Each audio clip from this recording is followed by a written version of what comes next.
अक्सा की आवाज़ चैनल में आपका स्वागत है। हमारी आज की कहानी है हिसाब बराबर का। सुबह की हल्की धूप खिड़कियों से छन कर आ रही थी। घर में एक अलग ही गहमा गहमी थी।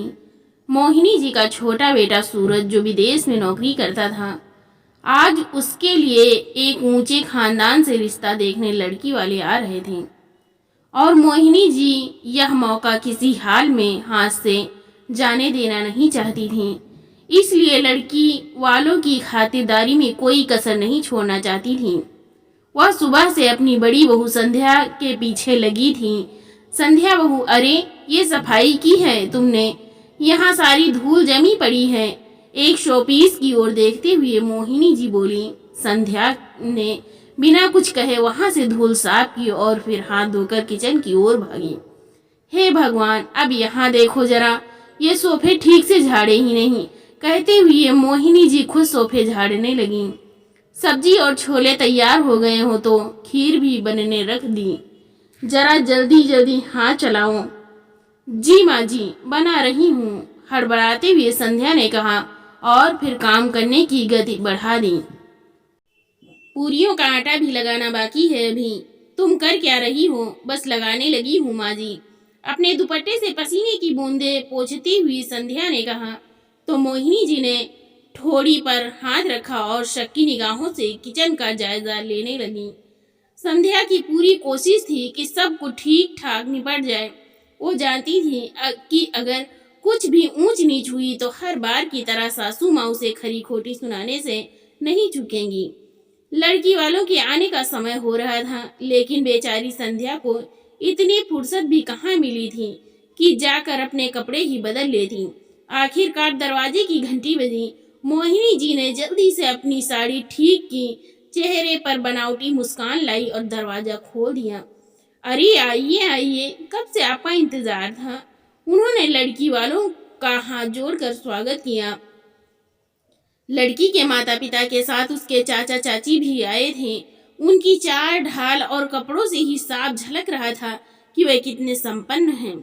वे सोफे पर बैठते ही घर का बारीकी से मुआयना करने लगे। संध्या जल्दी जल्दी पानी लेकर आई और फिर नाश्ते की तैयारी में लग गई। लेकिन सुबह से भाग दौड़ करते करते उसकी हालत बिगड़ गई थी। माथे पर पसीना छलक रहा था।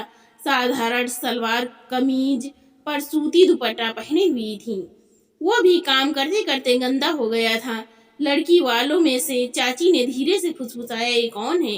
तो लड़की की माँ ने कहा, पता नहीं, शायद नौकरानी लग रही है। मोहिनी जी ने यह सुन लिया और ठिठकते हुए बोली, अरे नहीं नहीं, ये हमारी बड़ी बहू संध्या है। एक पल के लिए लड़की वाले हक्के बक्के रह गए। उनके चेहरे पर हल्की असहजता उभर आई। लड़की के पिता ने जबरन मुस्कुराते हुए कहा, ओह अच्छा, ये आपकी बहू रानी है। हमें लगा शायद। कहते कहते वो चुप हो गए। संध्या चुपचाप सभी को नाश्ता परोसने लगी। लड़की वाले एक अमीर घराने की उम्मीद लेकर आए थे, लेकिन यहाँ बहू की हालत किसी कामवाली जैसी लग रही थी।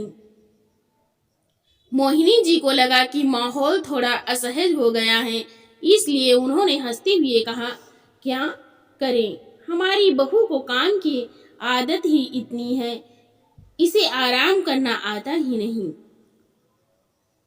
लड़की की माँ ने धीमे स्वर में कहा, अच्छा, बहू काम करने की इतनी आदी है, लेकिन हमारी बेटी को तो बिल्कुल आदत नहीं है काम करने की। मोहिनी जी का चेहरा हल्का उतर गया, लेकिन उन्होंने तुरंत बात संभाली। अरे नहीं नहीं, हमारी छोटी बहू को कोई तकलीफ नहीं होगी। बड़ी बहू का तो यही शौक है बस। लड़की वालों के मन में अब हल्की झिझक थी। उनका व्यवहार थोड़ा बदला बदला सा लगने लगा। वह चुपचाप नाश्ता करने लगे, लेकिन उनके दिमाग में कई सवाल उठ रहे थे। मोहिनी जी ने अपने चेहरे पर मुस्कान बनाए रखी, लेकिन उनके मन में हलचल मची हुई थी। इस रिश्ते को किसी भी हाल में फिसलने नहीं देना था।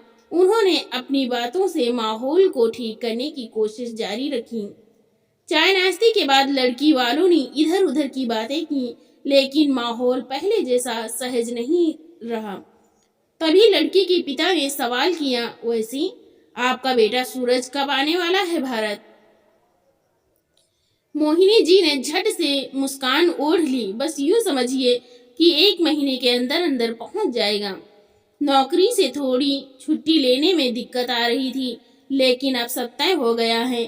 थोड़ी देर इधर उधर की बातें हुई और फिर वे सब उठ खड़े हुए।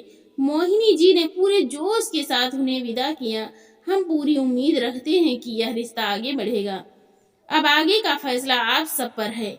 लड़की की मां ने मुस्कुराकर सिर हिलाया और सब लोग वहां से चले गए। लेकिन शाम होते होते मोहिनी जी की बेचैनी बढ़ने लगी, क्योंकि लड़की वालों की तरफ से कोई जवाब नहीं आया था। मोहिनी जी का धैर्य अब जवाब देने लगा था। वो बार बार फोन की तरफ देख रही थी।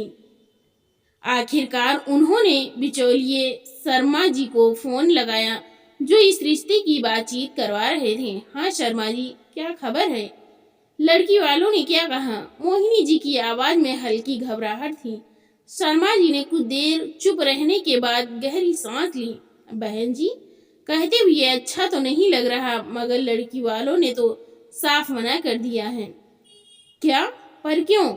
मोहिनी जी को जैसे कानों पर यकीन नहीं हुआ। मैंने पूछा था, लेकिन उन्होंने सीधे सीधे कुछ कहने से मना कर दिया। हाँ, इतना जरूर बोले कि जो लोग अपनी बड़ी बहू को नौकरानी बनाकर रखते हैं, वह छोटी बहू को क्या ऐश कराएंगे? मोहिनी जी के हाथ से फोन गिरते गिरते बचा। क्या बकवास है ये? हमने संध्या को कब नौकरानी बनाया? उनका स्वर ऊंचा हो गया। शर्मा जी ने ठंडी आवाज में कहा, बहन जी, मैं क्या कहूँ? लड़की वालों ने जो देखा वही बोले। उन्होंने कहा कि आपकी बड़ी बहू की हालत देखकर कोई भी कह देगा कि वह घर की बहू नहीं, नौकरानी है। उन्होंने साफ कहा है कि इस घर में उनकी बेटी खुश नहीं रह पाएगी। अब मोहिनी जी की सांसें तेज चढ़ने लगीं। उनका चेहरा क्रोध से तमतमा गया।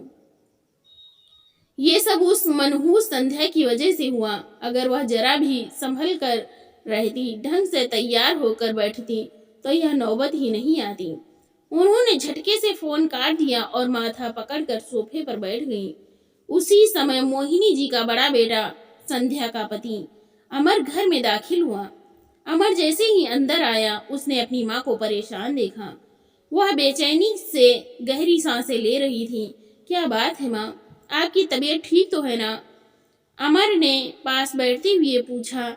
मोहिनी जी ने गुस्से में तिल मिलाते हुए कहा, जब तक ये संध्या हमारी जिंदगी में रहेगी, तब तक कुछ भी ठीक नहीं हो सकता, ना मेरी तबीयत और न ही इस घर के हालात। अमर चौंक गया। अब क्या हो गया माँ? मोहिनी जी ने गुस्से से आंखें बंद कर लीं, फिर बोली, इतना अच्छा रिश्ता आया था सूरज के लिए और लड़की वालों ने मना कर दिया। उन्होंने रिश्ता ठुकरा दिया, और वो भी सिर्फ तुम्हारी बीबी की वजह से। अमर को यकीन नहीं हुआ। संध्या की वजह से? मगर क्यों? मोहिनी जी ने झट से आंखें खोलकर उसे घूरा। क्या तूने देखा भी था किस हाल में वह उनके सामने आई थी? कपड़े पहनने तक का सलीका नहीं है उसे। उसका बस चले तो पूरे घर को डुबो दे। जरा भी अक्ल नहीं उसमें। सुबह ही कहा था कि लड़की वाले ऊंचे घराने के हैं, फिर भी वो यूं ही नौकरानियों जैसी बनी घूम रही थी। अमर का चेहरा गंभीर हो गया। मोहिनी जी ने आगे कहा, एक बहू के पहनावे से ही उसके पति और ससुराल की इज्जत होती है।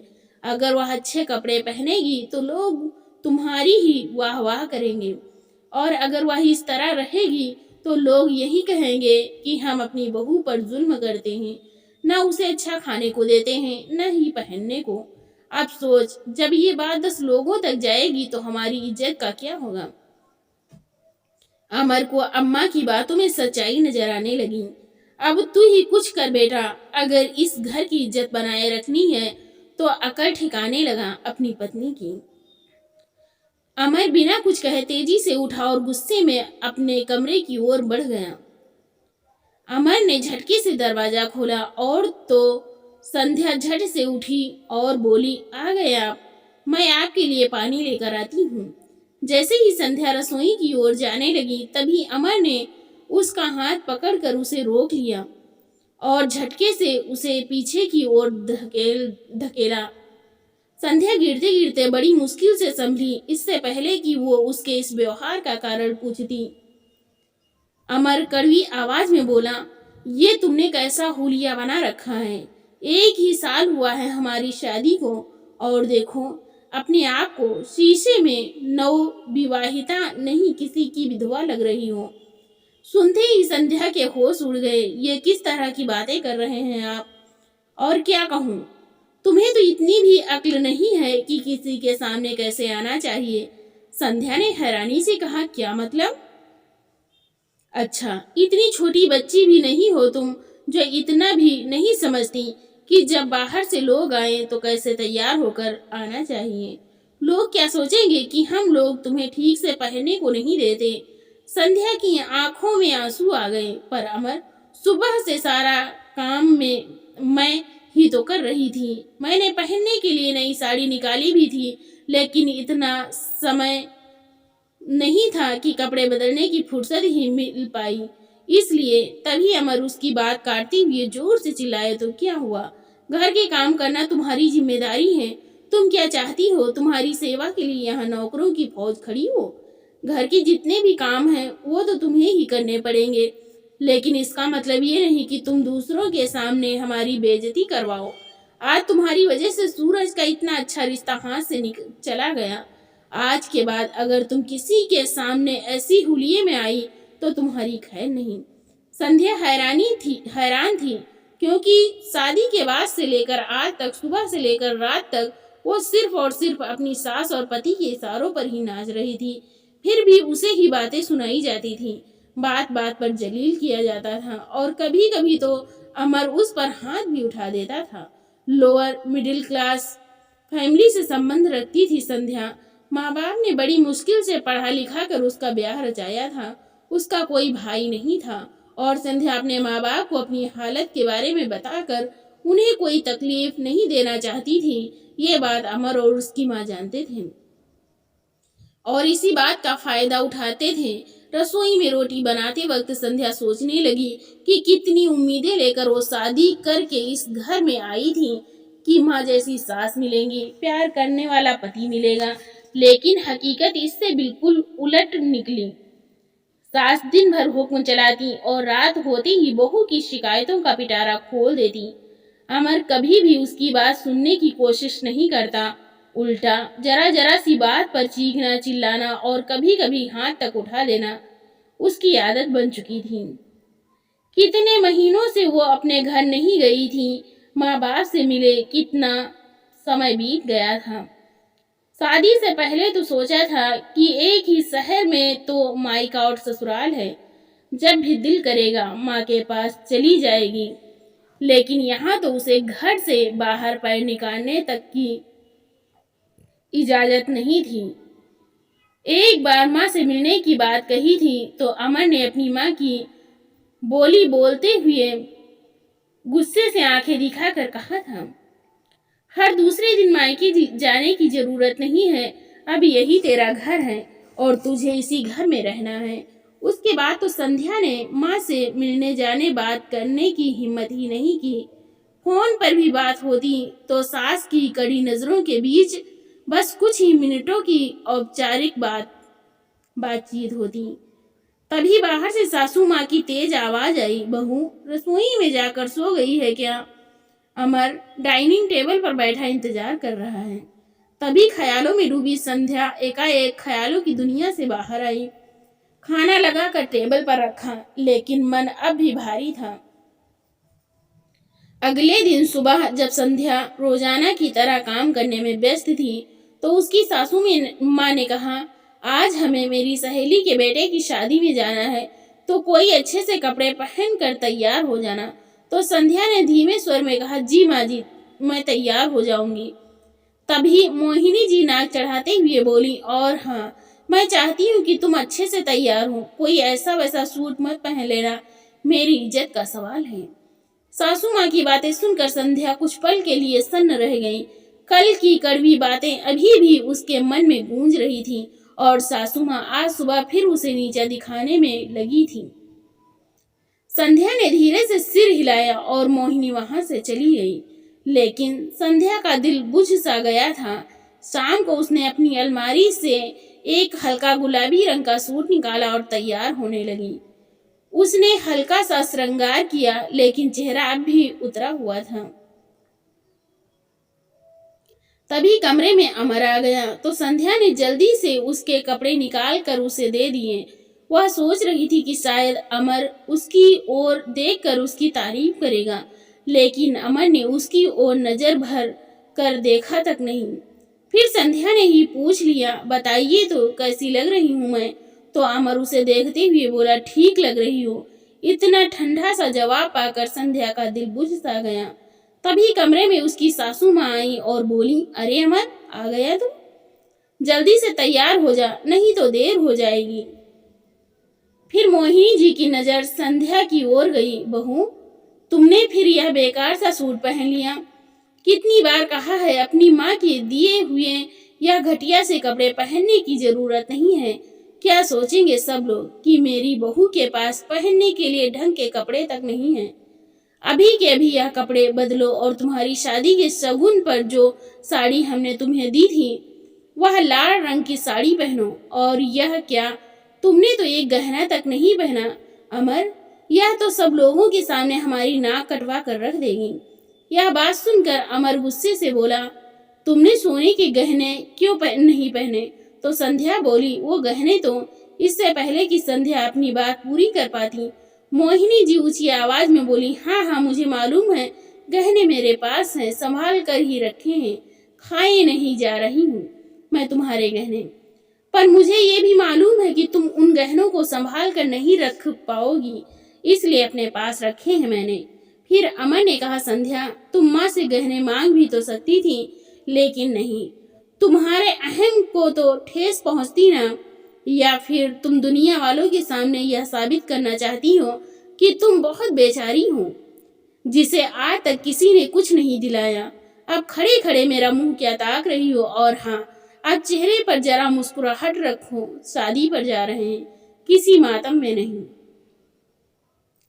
इतनी बात कहकर अमर बाथरूम में चला गया।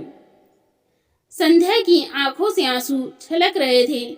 उसने अपनी सास के कहे अनुसार चुपचाप उनकी दी हुई लाल रंग की साड़ी निकाली, श्रृंगार किया, गहने पहने और चेहरे पर एक जबरदस्ती की मुस्कान ओढ़ ली।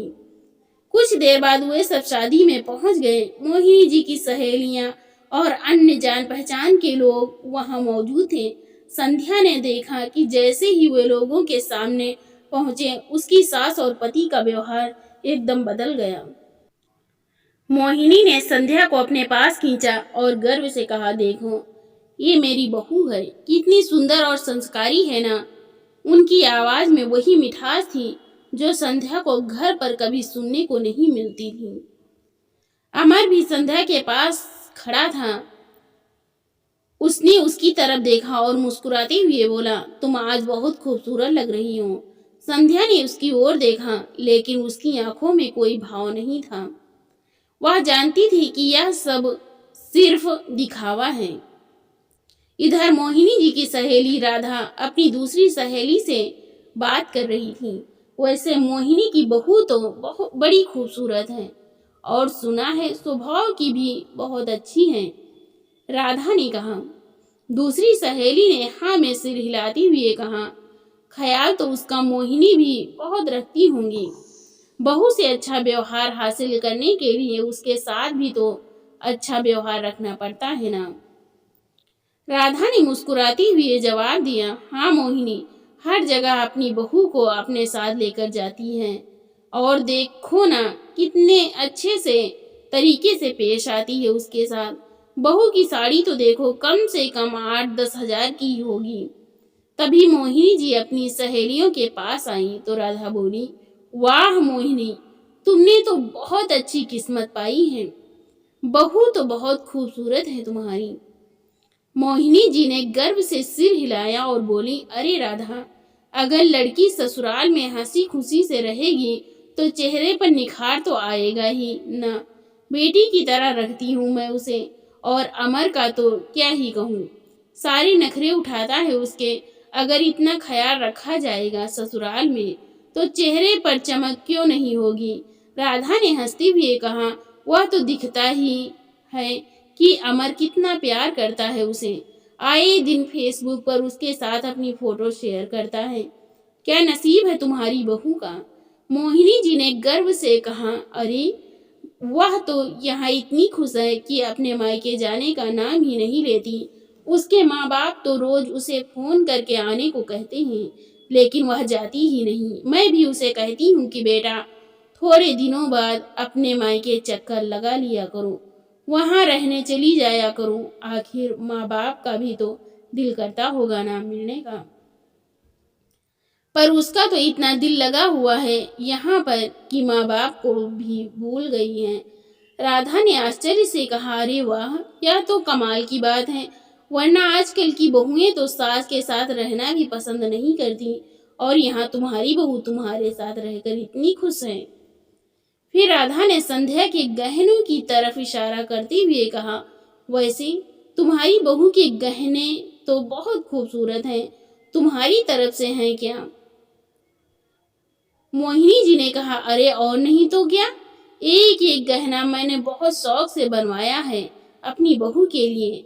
मैंने तो उनकी शादी से पहले ही सोच लिया था कि अपनी बहू के लिए मैं बहुत कीमती जेवर लेने वाली हूँ।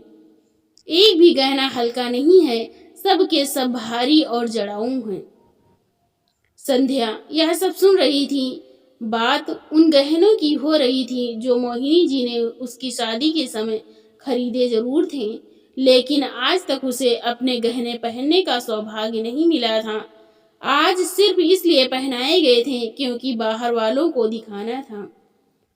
मोहिनी जी ने संध्या को अपने पास बुलाया और मीठी आवाज में कहा, आओ बेटा, तुम्हें सबसे मिलवाती हूँ। उन्होंने संध्या को अपनी सहेलियों के सामने खड़ा किया और ऐसे दिखाने लगी जैसे वह संध्या की सबसे अच्छी सहेली हूँ। देखो ये मेरी बहू है, मोहिनी ने खुशी से कहा। संध्या ने मुस्कुराने की कोशिश की, लेकिन उसका दिल भारी था। कुछ देर बातचीत करने के बाद मोहिनी जी ने कहा, अरे बहू, जाओ तुम दोनों खाना खा लो, अमर तुम्हारा इंतजार कर रहा है, तुम्हारे बिना खाना कहाँ खाएगा वह। यह कहती हुए मोहिनी जी हंसने लगी। राधा ने मोहिनी जी की तारीफ करते हुए कहा, वैसे तारीफ के काबिल तो तुम भी हो मोहिनी, अपनी बहू को इतना प्यार देना हर किसी के बस की बात नहीं होती। मोहिनी जी का सिर अभिमान से ऊंचा हो गया और बोली, अरे इतना ही नहीं, मैं तो अपनी बहू से घर का काम करने को भी नहीं कहती। राधा ने आश्चर्य से पूछा, अच्छा तो क्या तुम करती हो घर का काम। मोहिनी जी ने हंसते हुए जवाब दिया, अरे अरे मैं नहीं, मैंने तो अपने बेटे की शादी के बाद से ही घर पर काम वाली बाई लगा ली है, जो दिन भर का घर का काम करती है। अरे नहीं, शादी हुई है मेरे बेटे बहू की, अभी से अपनी बहू को काम पर लगा दूंगी क्या। यही तो उम्र है ऐश करने की। राधा को बहुत हैरानी हुई। उसने कहा, वाह मोहिनी, तुम्हारी सोच तो बहुत ही आधुनिक है। आजकल तो लोग बहू के आते ही उसे घर के काम में उलझा देते हैं, लेकिन तुमने तो उसे पूरी आज़ादी दे रखी है। मोहिनी ने मुस्कुराते हुए कहा, बस मैं तो चाहती हूँ कि मेरी बहू हमेशा खुश रहे। मोहिनी ने राधे की तरफ मुस्कुराते हुए कहा, वैसी तुम्हारी बेटी सारिका क्या कर रही है। आजकल कसम से बहुत प्यारी है, उसके लिए भी रिश्ता तो ढूंढ ही रही होगी ना तुम। राधा ने हंसते हुए जवाब दिया, हाँ सो तो है, बच्चे बड़े हो जाते हैं तो चिंता तो होती है। मोहिनी जी ने हाँ में सिर हिलाया और बोली, मेरा छोटा बेटा सूरज भी कुछ ही दिनों में कनाडा से इंडिया आने वाला है। सोच रही हूँ कि लगे हाथ उसके लिए भी रिश्ता देख लूँ। वैसे तो रिश्तों की कमी नहीं है उसके लिए, यूं कहो कि लड़कियों की लाइन लगी है मेरे बेटे के लिए, लेकिन मुझे तो लाखों में एक लड़की चाहिए। आखिर कोई छोटी मोटी नौकरी थोड़ी ना है मेरे बेटे की। कनाडा में अच्छी नौकरी कर रहा है, अपनी पत्नी को भी साथ ले ही जाएगा शादी के बाद। यह सुनकर राधा का दिल मानो बलियों उछलने लगा। वह अपनी सहेली मोहिनी का इशारा वो समझ गई थी। इधर शादी से लौटने के बाद वैसे ही मोहिनी जी, अमर और संध्या घर के अंदर आए। संध्या चुपचाप अपने कमरे की तरफ बढ़ने लगी, लेकिन तभी पीछे से मोहिनी की तेज आवाज आई। अरे महारानी, कहाँ चली? ये जेवर तो मुझे वापस कर दे। सोने के गहने हैं, कोई ऐसी वैसी चीज नहीं, संभाल कर रखना पड़ता है। संध्या एक पल के लिए ठिठक गई। उसने सिर झुकाकर जवाब दिया, जी अभी उतार देती हूँ माँ जी। बहू, वह अपने कमरे में गई, आईने के सामने खड़ी होकर गहने उतारने लगी। मंगलसूत्र को छूते ही उसकी आंखें नम हो गईं। शादी के वक्त उसने सोचा था कि ये उसका सौभाग्य है, लेकिन आज ये सिर्फ एक उधार का गहना बनकर रह गया था। दूसरी तरफ अमर अपनी माँ के कमरे में पहुंचा। माँ, संध्या कह रही थी कि उसे कुछ दिनों के लिए मायके जाना है। मोहिनी जी पलटी और तीखे स्वर में बोली, पागल हो गया है तू? ये क्या बात कर रहा है? अरे माँ, मैंने तो मना कर दिया था, लेकिन वो कह रही थी कि बहुत समय हो गया है मायके गए हुए। अगर अब भी मना कर दूं तो कहीं अपने मायके वालों से शिकायत ना कर दे। मोहिनी कुछ क्षण सोचने लगी, फिर चतुराई से बोली, देख बेटा, एक काम कर, कल उसे मायके ले जा, लेकिन अपने साथ ही वापस ले आना। गलती से भी उसे वहां छोड़ने की भूल मत करना, समझा? अमर ने सिर हिलाया। ठीक है माँ। वह जाने ही वाला था कि मोहिनी ने उसे फिर से रोका और कहा, अच्छा सुन, जेवर देख लेना जरा। हाँ माँ, अभी लाकर देता हूँ। इधर राधा पार्टी से लौटकर सीधा अपने कमरे में आई और जैसे ही उसने अपने पति को देखा, मुस्कुराते हुए बोली, जानते हो आज की पार्टी कितनी शानदार थी। वहां मोहिनी की बहू संध्या को देखकर तो बस दिल खुश हो गया। पति थोड़ा हैरान होकर बोला, अच्छा ऐसा क्या खास था? अरे उसके बहू बेटे की जोड़ी देखते ही बन रही थी। अमर अपनी पत्नी से कितना प्यार करता है, बस पूछिए मत। दोनों एक ही प्लेट में खाना खा रहे थे। कभी संध्या के लिए कुछ लेकर आता तो कभी कुछ। सच कहूं तो ऐसा प्यार मैंने बहुत कम घरों में देखा है। और मोहिनी तो बहू को तो पलकों पर बिठा कर रखती हैं। अरे राधा, हर चमकती चीज सोना नहीं होती। ये सब दिखावा भी तो हो सकता है। बाहर वालों के सामने कुछ और घर के अंदर कुछ और। राधा जल्दी से इनकार करते हुए, नहीं नहीं, ऐसा नहीं। ऐसे लोग भी होते हैं दुनिया में जो बहू का सच्चे दिल से ख्याल रखते हैं। अच्छा चलो मान लिया, पर तुम इतनी मोहिनी की तारीफ क्यों कर रही हो? राधा मुस्कुराकर बोली, क्योंकि वो अपने छोटे बेटे सूरज के लिए लड़की ढूंढ रही हैं। आप तो जानते हो सूरज कनाडा में सेटल है। शादी के बाद वो अपनी पत्नी को भी वहीं ले जाएगा। बात बात पर मोहिनी भी हमारी बेटी सारिका का जिक्र छेड़ रही थी। मुझे भी लगता है कि हमारी सारिका के लिए इससे अच्छा रिश्ता नहीं मिलेगा। ऐश करेगी वहां जाकर। ये सुनकर राधा जी के पति गहरी सोच में पड़ गए। बात तो सही कह रही हैं। अपनी बेटी अच्छे परिवार में जाए, आराम से रहे, ये कौन नहीं चाहेगा। पति की सहमति मिल गई तो राधा ने बिना देर किए मोहिनी से इस रिश्ते की बात करने की सोची। संध्या अपने पति अमर के साथ मायके से लौटकर घर में दाखिल हुई ही थी कि मोहिनी जी की तीखी आवाज गूंज उठी, अरे आ गई। अपने माँ बाप से मिलकर आ तो कलेजे में ठंडक पड़ गई होगी। तुम्हारे माँ बाप के, वैसे भी तुम्हारे माँ बाप बहुत जल्दी जल्दी उदास हो जाते हैं तुम्हारे लिए। अरे अगर यही सब करना था तो शादी करने की क्या जरूरत थी? रखते ना जिंदगी भर तुम्हें अपने पास बिठाकर। मोहिनी जी की झुंझुलाहट और बढ़ गई। आप खड़ी रहोगी क्या? जल्दी से अपना बैग रखो और जाकर मेरे लिए खाना बनाओ। ठीक है माँ जी, कहकर जैसे ही संध्या कमरे में जाने लगी, तभी सासू माँ बोली, वैसे तुम्हारे माँ बाप को इतनी अक्ल भी नहीं है कि मेरे लिए भी खाना भेज देते। बड़े ही बेशर्म किस्म के लोग हैं। संध्या अक्सर अपनी सास की कड़वी बातें सुनकर चुप रह जाती थी, लेकिन आज मोहिनी जी की बातों ने उसे अंदर तक झकझोर दिया। उसने उम्मीद भरी नजरों से अमर की ओर देखा, शायद वह उसका पक्ष लेगा, लेकिन अमर तो चुपचाप खड़ा था। उसकी आंखों में कोई विरोध नहीं था। उसके चेहरे से साफ झलक रहा था कि वह अपनी माँ की बात से पूरी तरह सहमत है। अमर गुस्से से बोला, ऐसे हमारी तरफ घूर कर क्या देख रही हो? सुनाई नहीं देता क्या? जाकर खाना बनाओ, माँ को भूख लगी है।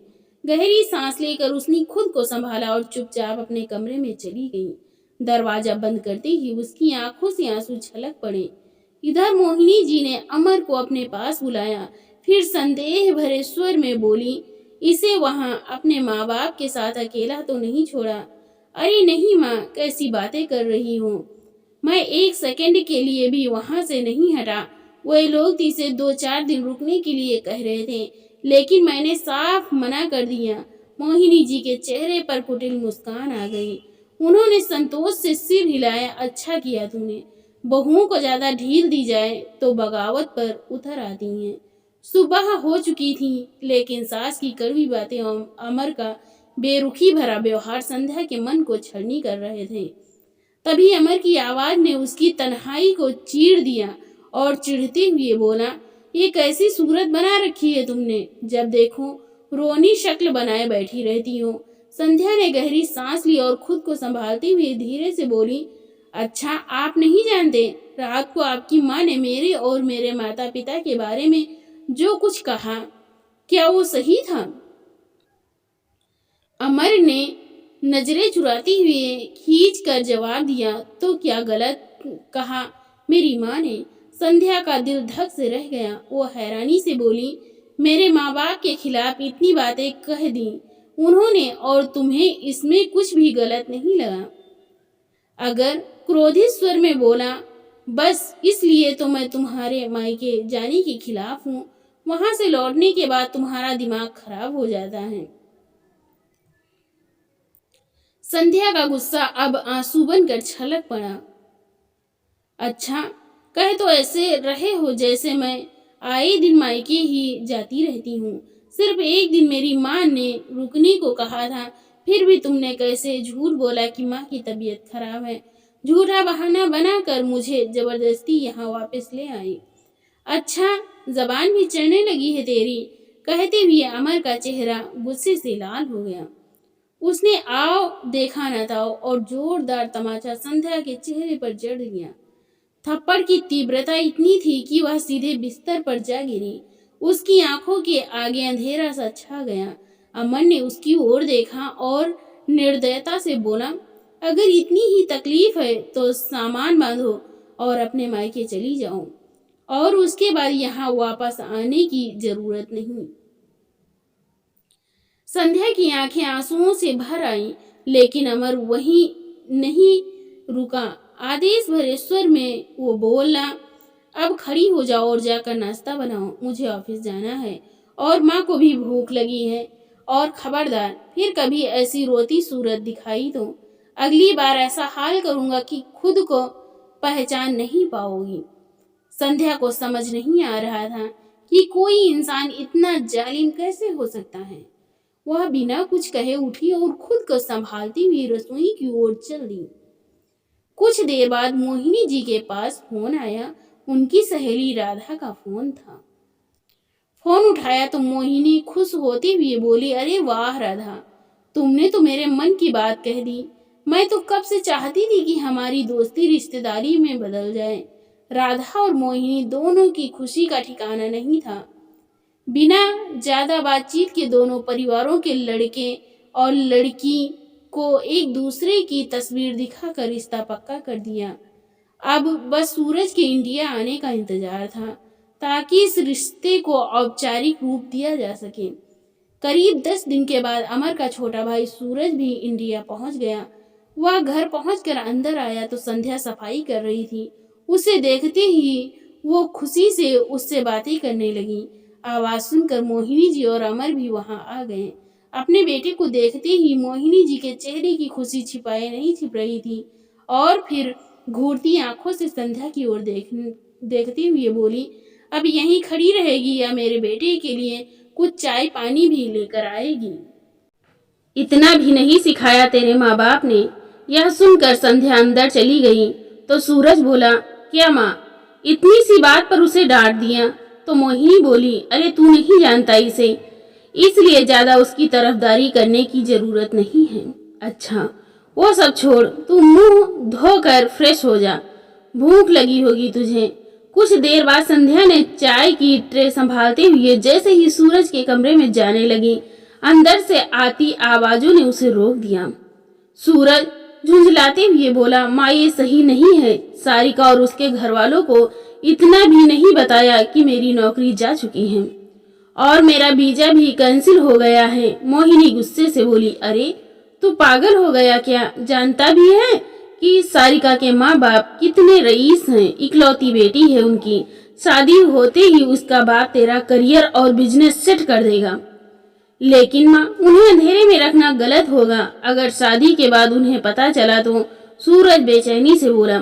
तो मोहिनी ने आंखें तरेड़ते हुए कहा, बस अब तू कुछ नहीं बोलेगा। जैसा मैं कह रही हूँ वैसा ही करेगा। सोने के अंडे देने वाली मुर्गी मैं अपने हाथ से नहीं जाने दूंगी। सूरज चुप हो गया। अंदर खामोशी छा गई, लेकिन बाहर खड़ी संध्या के हाथ गुस्से से कांप रहे थे। उसे यकीन नहीं हो रहा था कि घर के लोग इतने बड़े झूठ की बुनियाद पर रिश्ता जोड़ने जा रहे थे। दिन बीतते गए और घर में शादी की तैयारियां जोरों पर थीं। आज सारिका के घर वाले आ रहे थे। हर बार की तरह इस बार भी सारा काम का बोझ संध्या पर ही लाद दिया गया था और आज तो उससे सितारों से जड़ी हुई साड़ी पहनकर सारा काम करना था। पिछली बार जो हुआ था मोहिनी जी उसे दोहराना नहीं चाहती थी। जैसे ही राधा अपने परिवार के साथ आई, संध्या चाय की ट्रे लेकर आई और सबके सामने रख दी। राधा ने उसे देखते ही आश्चर्य से कहा, अरे बेटा, तुम ही काम में लगी हो, घर में काम वाली नहीं है क्या? संध्या कुछ कहने ही वाली थी कि मोहिनी जी ने बीच में ही बात काट दी बनावटी मुस्कान के साथ। वो बोली, अरे काम वाली आई थी, सारा काम निपटा कर चली गई। आज उसे जल्दी जाना था, उसके बेटे की तबीयत खराब थी, फिर मैंने उसे छुट्टी दे दी। आखिर दुख सुख तो सबके साथ हैं, तो मैंने कहा कोई बात नहीं, हम बाकी का काम कर लेंगे। लेकिन संध्या भी ना मुझे कोई काम करने कहा देती हैं। माँ बेटी सा प्यार हम दोनों के बीच। राधा की बात सुनकर अमर झट से अपनी नकली हमदर्दी दिखाने लगा। अरे संध्या, तुम भी बैठो ना, हमेशा काम में ही लगी रहती हो, थोड़ा आराम भी कर लिया करो। राधा खुश होकर बोली, बस यही अपनापन चाहिए था मुझे, मेरी बेटी के लिए भी। मैं जब भी आपके घर आती हूँ तो एक सुकून सा मिलता है। आपकी बड़ी बहू के चेहरे की रौनक और सुख देखकर ही मैंने अपनी बेटी के इस घर में रिश्ता पक्का किया है। सुनते ही संध्या मन ही मन बोली, चेहरे की रौनक, सुख? काश कोई देख पाता कि इस रौनक के पीछे कितने आंसू छिपे हैं।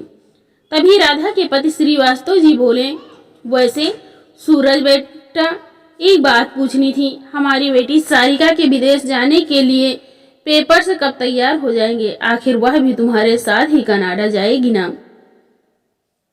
कहीं पोर ना खुल जाए, ये सोचकर सूरज के बोलने से पहले ही मोहिनी बोली, अरे पेपर्स का क्या, कुछ ही दिनों में तैयार हो जाएंगे, आपको टेंशन लेने की जरूरत नहीं है, सब कुछ आराम से हो जाएगा। संध्या की नजर मोहिनी जी के चेहरे पर गई, जो अब भी पूरे आत्मविश्वास के साथ झूठ पर झूठ बोले जा रही थी।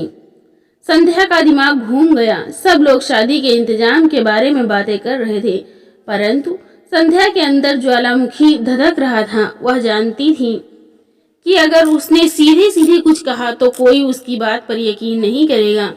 मोहिनी जी का दिखावे का नकाब इतना मजबूत था कि लोग उसके झूठ को सच मानते थे, लेकिन वह अब इस झूठ का हिस्सा नहीं बनेगी। उसने तय कर लिया था कि वो अब इस खेल को जल्दी ही खत्म कर देगी। उसकी नजर टेबल पर रखी श्रीवास्तव जी की गाड़ी की चाबी पर पड़ी। उसके दिमाग में एक तरकीब आई। वह धीरे से आगे बढ़ी और मेज पर रखे सभी गिलास उठाने का बहाना करते हुए चुपचाप चाबी अपनी मुट्ठी में दबा ली और तुरंत रसोई घर में आ गई।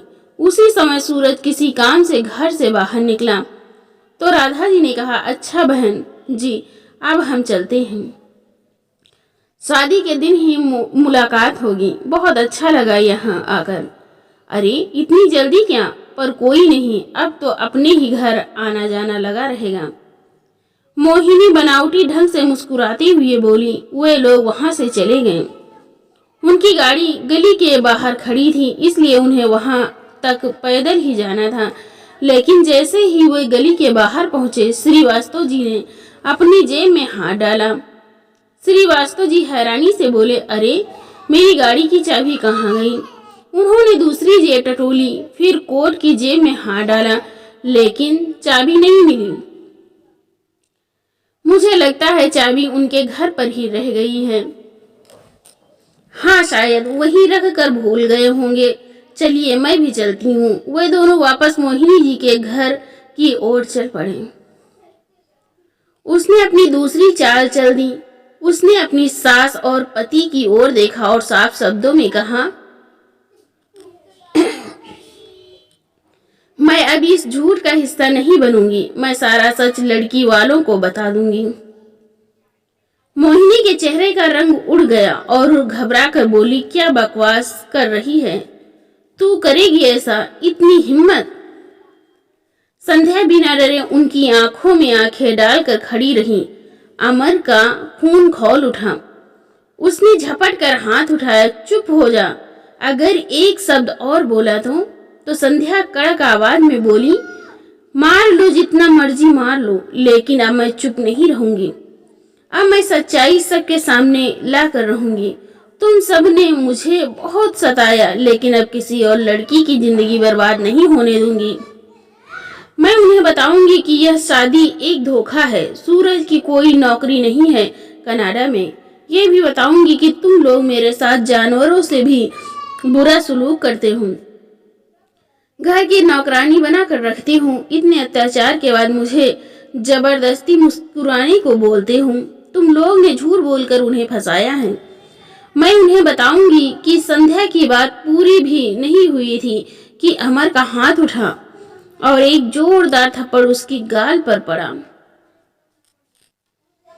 बकवास बंद कर अपनी। तू क्या बताएगी? किसको बताएगी? संध्या के चेहरे पर हाथों के निशान पड़ चुके थे, लेकिन उसकी हिम्मत अब भी नहीं टूटी थी। उसने अपनी सास की ओर देखा, जिसके चेहरे पर एक शातिर मुस्कान थी।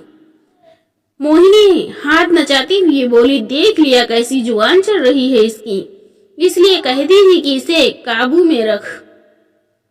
संध्या चिल्लाकर बोली, बस बहुत हो गया। अब मैं चुप नहीं रहूंगी। अब सबको सच बता कर रहूंगी। उसकी आंखों में आंसू थे, लेकिन आवाज में लोहे की मजबूती थी।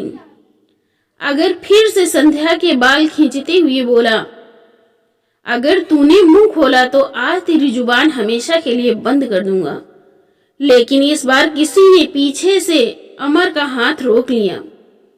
अमर ने अपने दाहिनी तरफ नजर घुमा कर देखा तो ये श्रीवास्तव जी थे, जिन्होंने उसका हाथ मजबूती से जकड़ रखा था। उनके चेहरे पर हैरानी और गुस्से का मिश्रण था।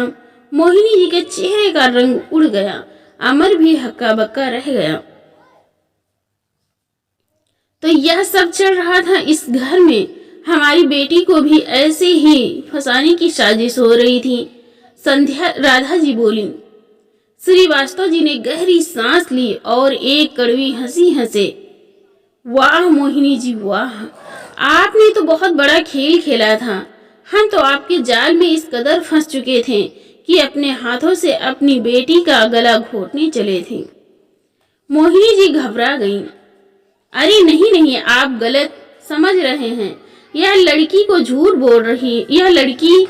बोल रही है, मोहिनी बोली।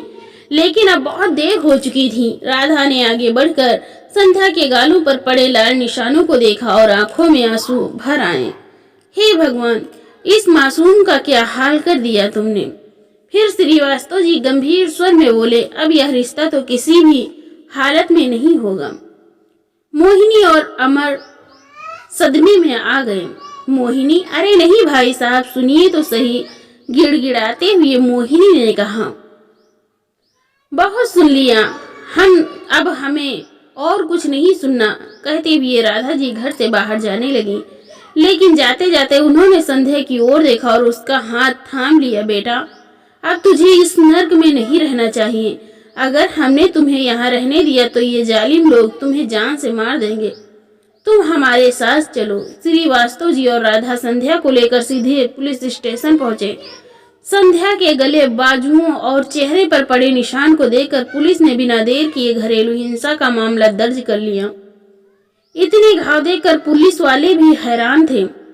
पुलिस ने तुरंत मोहिनी और अमर को गिरफ्तार कर लिया और आज सलाखों के पीछे अपनी बेबसी पर रो रहा था।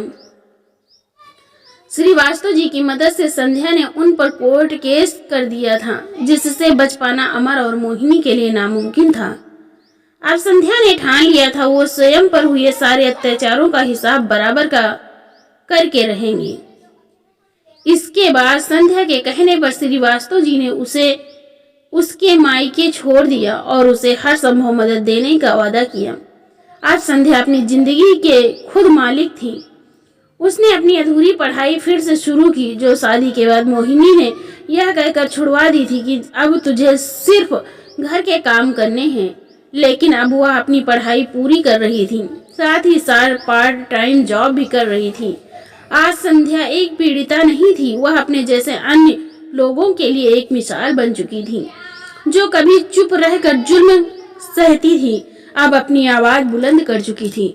जो कभी घुट घुट कर जी रही थी, अब खुलकर सांस ले रही थी। और सबसे बड़ी बात, अब वह खुद से प्यार करने लगी थी। उसकी आंखों में अब आंसू नहीं, सपने थे, ढेर सारे सपने। तो दोस्तों, आपको हमारी कहानी कैसी लगी, लाइक और कमेंट करके जरूर बताइएगा। अगर आपने हमारे चैनल को सब्सक्राइब नहीं किया है तो सब्सक्राइब करना बिल्कुल ना भूलें। मिलते हैं एक और नई इंटरेस्टिंग कहानी के साथ। बहुत बहुत धन्यवाद।